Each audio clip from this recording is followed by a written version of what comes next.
Hey, what is up, everybody? It's Ross Cessna, the Oracle at Mushin, and host of the Spiritual Phoenix podcast. I am here with a weekly tarot reading for you. And if you ever want to get your own tarot reading, you can visit me on Etsy. That'll be in the show notes. Or you can check me out on my website and book a live reading there. And that link will be in the show notes as well.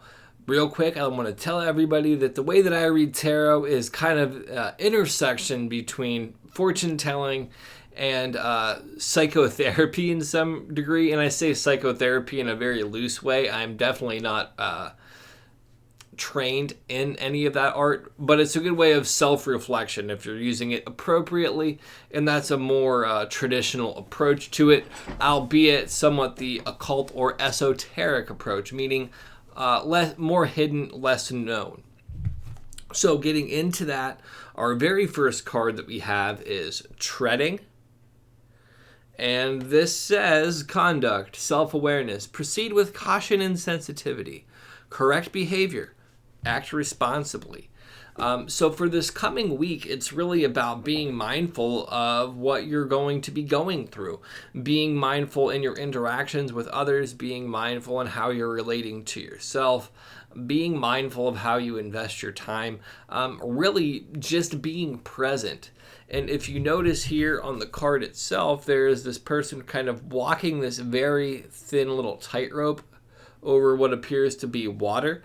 So water is always a symbol of emotions. I shouldn't say always, but it's usually a symbol of emotions in the subconscious.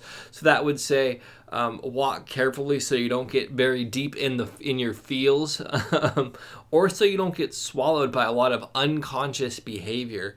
And with everything going on astrologically at this time, I think that that's very important.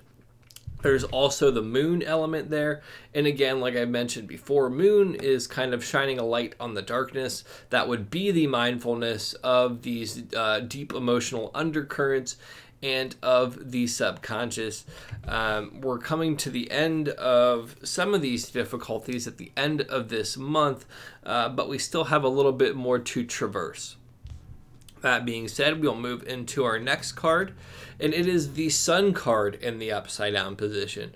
I don't know if any of you have been going through some difficult things this past month or past couple months. I know personally I have, but those difficult times in our journey often lead to beautiful destinations.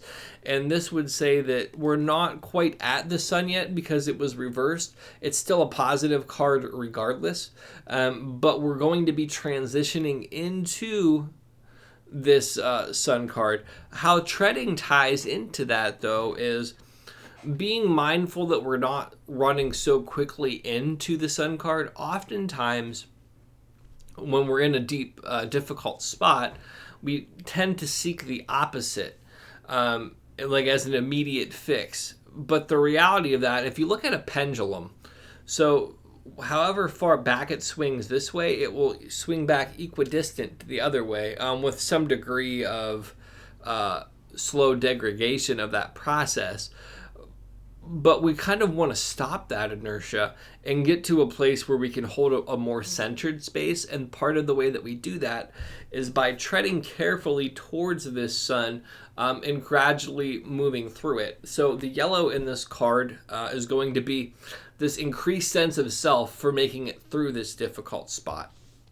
So when we allow ourselves to feel our emotions and be present with everything and don't try to escape it, don't try to run from it, and we are able to sit with ourselves, we're building up self-love. That self-love translates to confidence, self-respect, self-esteem, and that is one of the things that can lead to a happy, healthy, abundant life is good self-esteem, and not overinflated self-esteem that comes from deficiency, but genuinely good self-esteem. Then you have the orange in this card as well. Orange is relative to the sacral chakra. That is all about sexual energy and creativity. This would indicate that when you get through all of this, you're going to have a lot of creative stuff to share with other people. I don't like to focus so much on the carnal aspect of the sex, not that it's bad, but it's just not as important as the creative energy that you can direct in other ways. And there's going to be a lot of, what's the word I'm looking for? A lot of fuel for creative pursuits. Then lastly, the green in there is standing deep in your heart, and being in this strong position after treading through the difficult times. The next card that comes up, Three of Arrows, Jealousy. This would be Three of Swords in traditional tarot. In the reverse, it's kind of intensified too. Being that this is Mercury Mercury retrograde, a lot of us might have lost some relationships or had to redefine what we want in relationships. And that can be really uncomfortable. Sometimes the Three of Arrows or Three of Swords is more so about this mental loss, this mental breakup of breaking up from our old ideology. And there's this space, this openness in there. There's this rawness of the soul that comes through everything. And treading again is saying, like, don't rush to be free of that.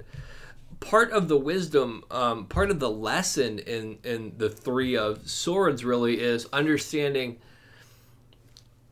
what the lesson was. Why were you in this situation? Sometimes it's just the way that it is.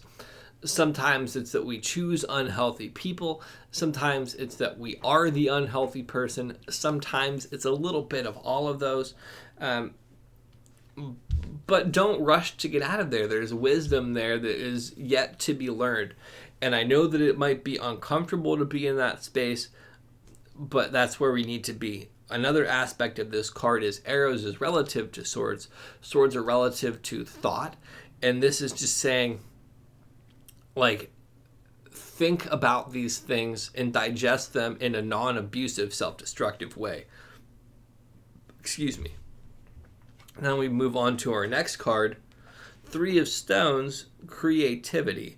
And it kind of goes into this creativity I was talking about in the Sun card. If you notice, this person is deeply, deeply rooted, and there's this sense of stability and the sense of power. And there's this green aspect there. So their heart is deeply rooted and stable when they're accessing this creative potential. And that is kind of the buffer for the Three of Arrows.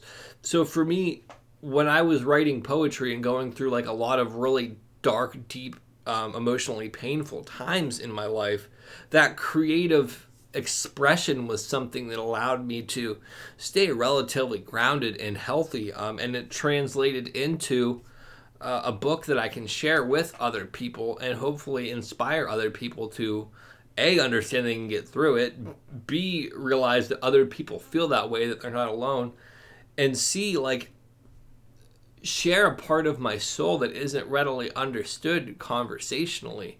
I think that our language is great. Obviously, it's an easy way to communicate things.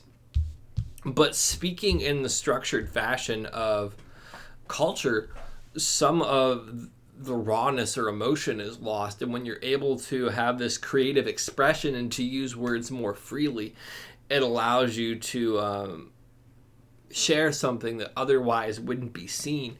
But the other aspect of this is we have to tread through creativity mindfully as well, because the same potential for creating things meaningful, we have the ability to create things that are destructive. And that's why you see the tortured artist aspect, because they have this other power that they have that they could access for their development, but they haven't learned how to harness that creative potential for their good. And that's where, again, treading, pulling back, being mindful of how you're responding to situations can help you navigate that.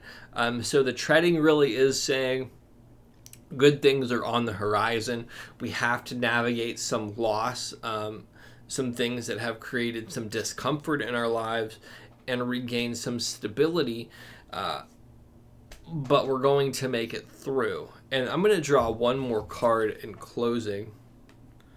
So we have the Marrying Maiden. This is kind of a heavy card to end it with, but I felt compelled, so we're going to kind of digest this. A compromising situation, subordination, succumbing to seduction, manipulation, low self-esteem. And I'm going to say that this is if you're kind of not willing to do the work, if you're not willing to move forward and dive into your creativity, access the spirituality and the gifts of that, you're going to fall into this space where you go for these material riches, but you're binding yourself up.